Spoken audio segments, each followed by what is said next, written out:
Maddie's face contorted with barely suppressed rage, and for a moment, the cafe seemed frozen in a haze of hostility and fear. Then, with a sharp snap of his fingers, Whitaker broke the tense silence. "You too," he barked, gesturing toward a pair of burly servers nearby. "Escort this woman out immediately." As murmurs rippled through the surrounding tables, Whitaker quickly concocted an excuse, his tone laced with feigned disgust. "She just wet herself, everyone," he announced loudly, eliciting gasps and uneasy glances from the patrons. The lie hung in the air, cruel and deliberate, as he cast a triumphant, icy glance in Maddie's direction. The servers exchanged uncertain looks but moved to comply.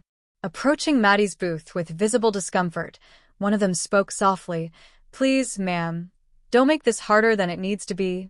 Maddie's heart raced as her eyes darted between the servers and Whitaker's smug face. "This isn't right," she protested, her voice trembling. "I haven't done anything wrong." But her words fell on deaf ears. With a curt nod from Whitaker, the servers reached for Maddie's arms. Though their grip wasn't overtly harsh, it was firm and unyielding as they tried to pull her from the booth. Maddie's foot caught on the table leg, and time seemed to slow. As she struggled to regain balance, the momentum overtook her. She cried out in alarm as she tumbled forward, landing hard on the cafe's polished floor. The impact knocked the wind from her lungs. Lying there, gasping for breath, Maddie heard a clatter. Her purse had spilled open during the fall, and her pill bottle rolled across the tiles, spilling its contents. A hush fell over the cafe as patrons stared in stunned silence. The only sounds were Maddie's labored breathing and the faint plink of pills scattering across the floor.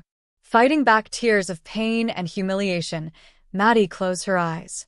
Through all the hardship she'd endured, she had never felt so exposed and helpless. The servers stood frozen, clearly shocked by the outcome of their actions. Even Whitaker hesitated before his disdainful expression returned. "Well," he snapped, "don't just stand there. Get her out of here." But before anyone could move, a new voice sliced through the tension. "That's enough." Heads turned toward the interruption. Striding purposefully from the back of the cafe was a face recognized by millions, Johnny Depp. His arrival caused an immediate shift in the room's energy. Patrons whispered, pointed, and discreetly raised their phones.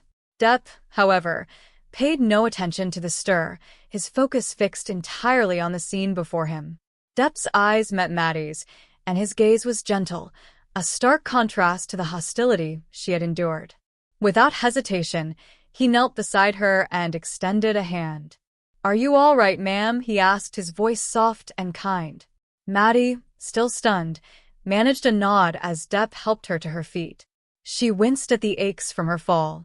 Whitaker, momentarily thrown by the actor's unexpected presence, quickly masked his unease with a facade of politeness. "Mr. Depp," he began, his tone syrupy, "I'm afraid you've wandered into an unfortunate situation. This woman was just leaving."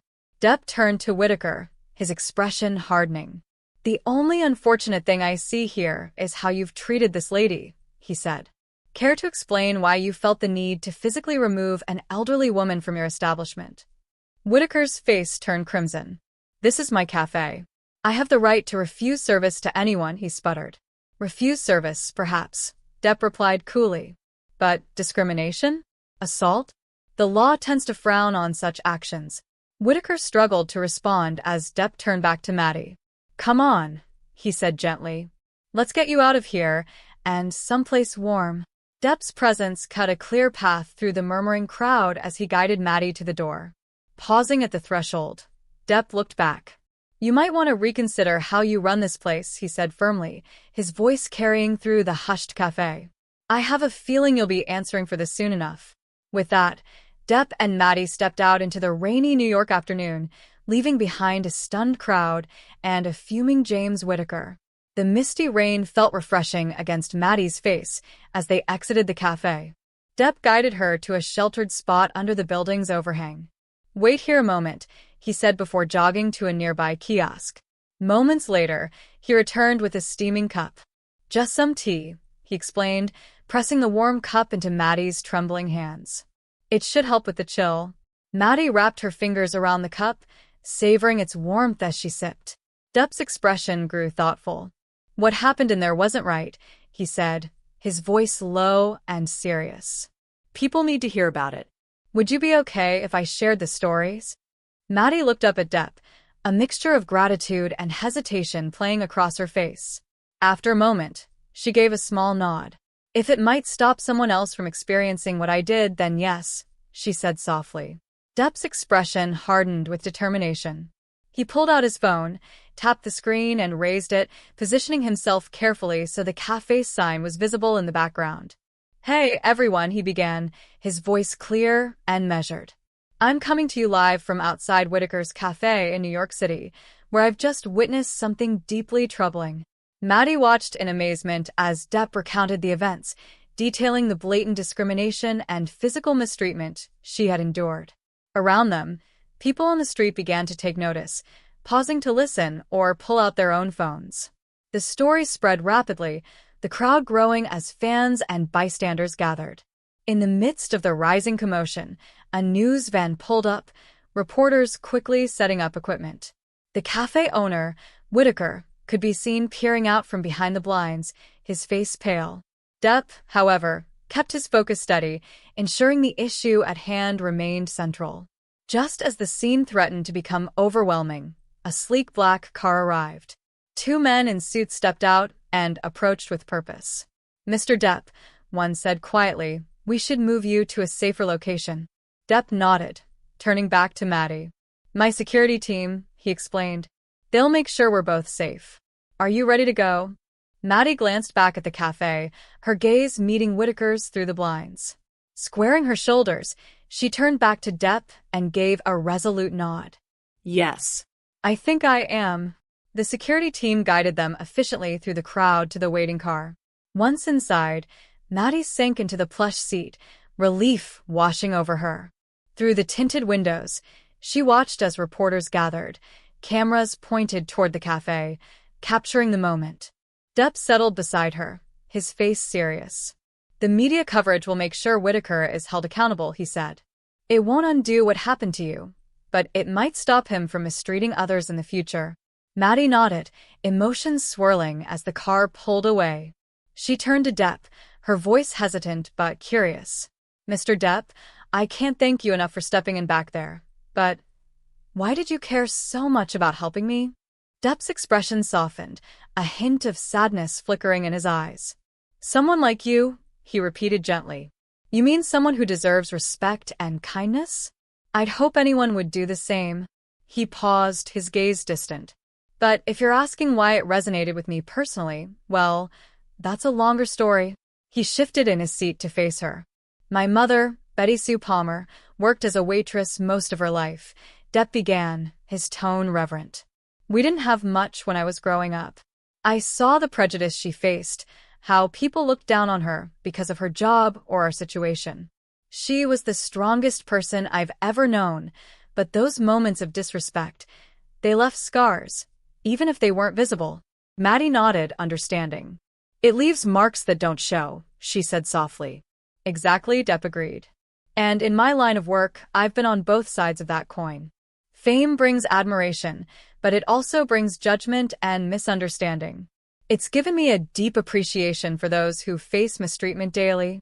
Maddie listened intently, seeing Depp in a new light. She hesitated, then reached into her purse, pulling out the damaged pill bottle. "This," she said, her voice trembling slightly, "is what caused all the trouble in the cafe." Depp took the bottle, examining it closely. His expression turned serious. "I've heard of Addison's disease," he said, "but I don't know much about it. Can you tell me more?" "It's an adrenal insufficiency," Maddie explained. "My body doesn't produce certain hormones, so I need these pills to replace them. The timing is critical. Missing a dose could lead to a life-threatening crisis." She sighed, glancing at the ruined pills. "And they're expensive. I budget carefully, every month just to afford them." Depp's expression shifted from concern to resolve. "We'll sort this out," he said firmly. "You won't face this alone anymore." When that man poured water on me, it wasn't just my clothes that were ruined. He endangered my health and wasted money I can't easily recover. Depp listened closely, concern etched across his brow. Without missing a beat, he reached into his jacket pocket and pulled out a checkbook. "Miss Parker," he said, using her name for the first time, "I'd like to assist you, if you'll allow me." Maddie observed him, a blend of emotions flickering across her face as he carefully wrote out a check. When he handed it to her, her eyes widened at the amount. "Mr. Depp, this is far too generous. I couldn't possibly." Depp raised a hand, his smile gentle. "Please, I insist. Use what you need for your medication, and if there's any left, consider it a cushion for future expenses, or even a small indulgence for yourself. After all you've endured today, you deserve it." With trembling hands, Maddie accepted the check, tears welling up in her eyes. "Thank you," she whispered. "I don't know what else to say." Depp's voice softened, his smooth tone carrying a touch of playful charm as he addressed her. "Now then, my dear, where shall I take you? To your doctor, perhaps, to sort out that medication? Or straight home to your apartment?" A warm smile spread across Maddie's face. "Home at my apartment would be lovely," she replied with gratitude. Johnny nodded, tilting his head slightly with a mix of care and theatrical flair. "Home it is, then." "Your chariot awaits, madam." A sleek black car glided to a stop outside a weathered apartment building. The faded brick exterior stood in stark contrast to the luxury vehicle. Maddie gazed out the window, a mix of relief and embarrassment washing over her. This was her home, a far cry from the glamorous world Johnny Depp inhabited. "This is me," she said softly, her hand resting on the door handle. Depp regarded the building with interest, his eyes tracing the cracked concrete steps and peeling paint. "You know," he said thoughtfully, "old buildings like this have so much character. They're full of stories." Maddie smiled, touched by his effort to ease her discomfort. "If these walls could talk," she chuckled, "they'd have quite a few tales to tell." As they stepped out of the car, a movement near the building's entrance caught their attention. A lanky teenager paced back and forth, glancing at his phone with growing frustration. "Oh my," Maddie exclaimed as recognition dawned. "That's my grandson, Michael. I completely forgot he was stopping by to help me with groceries." Depp grinned. "Looks like someone's not thrilled about being locked out." When Michael noticed them, his expression transformed from annoyance to disbelief. "Gran," he called, his voice cracking slightly. Are you with Johnny Depp?" Depp waved amicably, leaving Michael's jaw practically on the floor. Maddie chuckled at her grandson's stunned reaction. "Hello, Michael," she called back. "I'm sorry I'm late. It's been quite a day." As they approached, Michael's wide eyes darted between his grandmother and the Hollywood icon. "Gran, what's going on? Are you okay? And why?" Maddie patted his arm reassuringly. "It's a long story, dear. Let's head inside, and I'll explain everything." Still holding the check safely concealed in her purse, Maddie unlocked the door, her thoughts racing. Michael, meanwhile, couldn't resist turning to Depp. "Mr. Depp, I'm a huge fan. I've seen all your movies, Pirates of the Caribbean, Edward Scissorhands, Sweeney Todd. You're incredible." Depp smiled warmly. "Thank you, Michael. It's always a pleasure to meet a fan. Your grandmother, though, she's truly remarkable." Michael nodded eagerly. "Oh, I know. Gran's amazing. But how did you two meet? Did she win some kind of contest?" Maddie finally opened the door and turned to her grandson. "Michael, dear, why don't you help me get inside? I'm sure Mr. Depp has places to be." Depp nodded in understanding, sensing her wish for privacy. "It's been a pleasure meeting you both," he said, pulling out a business card and handing it to Maddie. "If you ever need anything, don't hesitate to reach out." As he turned to leave, Michael called after him. "Wait, did you give Gran any money? Because if you did, we should talk about." "Michael," Maddie interrupted, her tone firm yet kind. She turned back to Depp, offering him a grateful smile. "Thank you again for everything, Mr. Depp. You've been incredibly kind."